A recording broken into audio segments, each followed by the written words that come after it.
A new console is always exciting. We are right in the middle of that with the new Xbox Series X and the PlayStation 5s. What new games are we going to get? What new features are in store for us, the gamer? Unfortunately, things don't always go too hot with new gaming hardware, and today we are going to be taking a trip down memory lane. Welcome to Chaos Gaming, everybody. Turn on all notifications so you never miss an upload. Become part of that notification squad here with Chaos Gaming, and we're going to be looking at the 5 worst console launches of all time. And no, the new consoles will not be on here. They're not exactly, well, they're out, but they're not out. But we're going to go over the old ones. You let me know if you actually owned any of these bombs. Drop a like, and here we go. At number 5 today is the SEGA Dreamcast. Now today, a lot of gamers have fond memories of the Dreamcast era, myself included. But how many of you actually owned one? I can raise my hand, can you?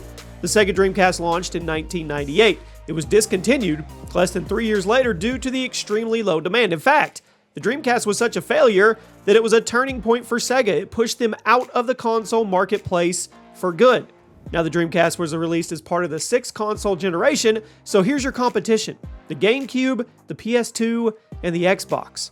As you would imagine, that's some pretty stiff competition, especially when SEGA was already the underdog going into it. Now, the previous generation was dominated by the Nintendo 64 and the PS1, so SEGA was really underqualified going into this. Now, Sony, Nintendo, and Microsoft were all selling their consoles at a loss in order to get the best hardware possible out.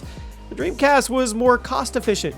It resulted in noticeably worse graphics, and many considering it to be outdated before it even launched. It also didn't help the fact that SEGA's relationship with third-party publishers wasn't good, and shortly before the Dreamcast launch, major publishers like EA announced they would not be releasing games for SEGA's console.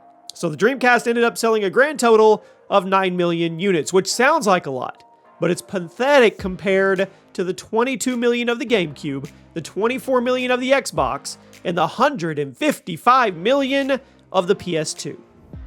Next up, we have the Wii U. Now, let me start off by saying the Wii U is it's a good system. It was a big graphical leap from the original Wii. It had a massive lineup of games, it was fully backwards compatible with the original, and there was a giant digital marketplace for old Nintendo games, and it was overall a good showing for Nintendo's design team.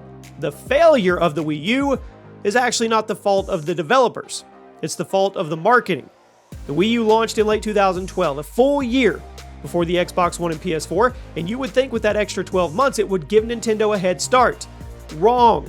The original Wii was a massive success, far more than anybody expected, so the name Wii was fresh in the mind of a lot of buyers. So when Nintendo rolled out this new thing called the Wii U and only showed off the gamepad in the marketing, it caused a lot of confusion. Was it a new console? Was it just an add-on? Was it a controller? I mean, it cost $300, so it has to be something big, but what the heck was it? I mean, the terribleness of the Wii U's marketing campaign cannot be understated. Nintendo's prime audience are casual gamers who do not follow the ins and outs of the industry and new hardware and all that. And aside from the awful and confusing name, Nintendo made little effort to distinguish the Wii U from the Wii. It also didn't help the fact that the Wii U's launch lineup was entirely third-party multi-platform games, which added to the confusion. Was it a new console or not? Then we get into the other problems with the Wii U, the gamepad itself.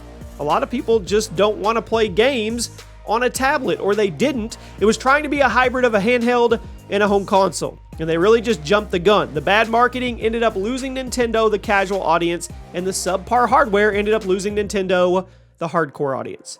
The Wii U only sold about 13 million copies before being discontinued in 2017 to make way for the Switch, which was obviously a massive upgrade. So while the Wii U itself was a good console, had a lot of good features, the marketing, it killed it. At number 3, the SEGA SATURN. Now, despite the Dreamcast being SEGA's final console, it wasn't actually their worst in terms of commercial performance. Here's the SATURN, one of the biggest flops in gaming history. And honestly, it's pretty amazing that SEGA even stuck in the fight after this one. The SATURN launched in '94 in Japan, mid-'95 internationally, and it only lasted 6 years. Now, some of you may know this story, but the SATURN's launch was infamously terrible due to SEGA jumping their schedule in order to get ahead of the comp. Now, the SATURN was originally scheduled to launch in the US in September of '95, but in an attempt to get ahead of the game, they dropped it in May of '95, which sounds like an awesome event, but all it did was lead to extreme miscommunication between the publisher and the retailer selling the console. Many stores didn't get the message that SEGA was launching early, and SEGA didn't even give these stores enough time to prep for it, which led to the Saturn hardly being available anywhere in the United States for the first few months. Then, by the time SEGA sorted out that crap and got the Saturn on the shelves, here's the Nintendo 64. Yeah, on top of the terrible launch, the Saturn just wasn't a good console. It was expensive compared to the competition, and it didn't have any killer games. It launched with a $400 price tag, while the Nintendo 64 was $199, and adjusted for inflation at $683 and $341 respectively. I mean, SEGA didn't even release a Sonic game for it, so that should tell you something about how much of a mess it was. After 6 years on the market, it sold 9.2 million units, making it a complete embarrassment compared to the 32 million of the Nintendo 64, and at the same time, the PS1's dropping 102 million. At number 2, the OUYA. Does anybody remember this piece of crap? I actually played this at a demo at E3. It was a brand new console released in mid-2013 in an attempt to get a new company in the console marketplace. It was kickstarted for $8.5 million, making it one of the most expensive Kickstarter projects of all time at that time. Looking at designs and original intentions, it was an ambitious machine, kind of like an early version of the Google Stadia. Tiny little box, custom controller, whole bunch of games pre-installed, ready to go. It also had a super cheap price tag, $99 at launch. That was meant to help it compete with the PS4 and the Xbox One. Hold your laughter, I know. Now originally, people were skeptical but hopeful of the OUYA. After all, Microsoft, Nintendo, and Sony have been the only major console developers for 2 generations, and it's time we got a fresh face, an underdog in the mix. However, once the system launched, its true colors were revealed that it was a piece of steamy crap. The controller was cheap and laggy. The packaging was extremely unprofessional and led to a decent amount of damaged units, and the lack of big-name games, both original and third-party, gave you no reason to buy it. All the games available were cheap and simple things you could get on your phone or a Google Chrome browser. Like I said, the idea behind the OUYA was genuinely good, and part of me really wishes it could have succeeded, but it didn't. I mean, the best-selling game for the OUYA was Towerfall, and throughout its entire lifespan, it sold 7,000 copies. You guys can do the math.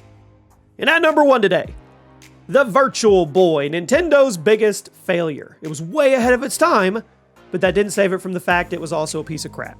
It was a half step between regular games and VR, and it was released in '95, more than a decade before most people even knew what virtual reality was. Now, I will give Nintendo credit.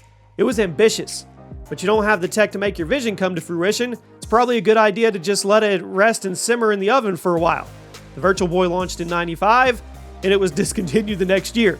Throughout its lifespan, only 22 games were released, and 8 of those weren't released in North America. So if you were an American buyer of the Virtual Boy, you got a whopping 16-game library. It also didn't help there was a bizarre price tag attached to it. It launched for $179, which is equivalent to $310 today, which was more expensive than Nintendo's handhelds at the time, but Nintendo was also not very clear about whether they wanted the Virtual Boy to replace the Game Boy. The promotional material was confusing. A lot of people didn't understand that the Virtual Boy was a brand new console and not just an add-on for the Game Boy. Gee, where have we seen this before? By the time it was discontinued, the Virtual Boy had only sold about 770,000 units and is now considered Nintendo's biggest flop. And there you have it. Those are the worst console launches ever. Now, you guys can rate the PS5 and the Xbox Series X in the comments if you want to. Let me know if you owned any of these failures, and I'll see you soon.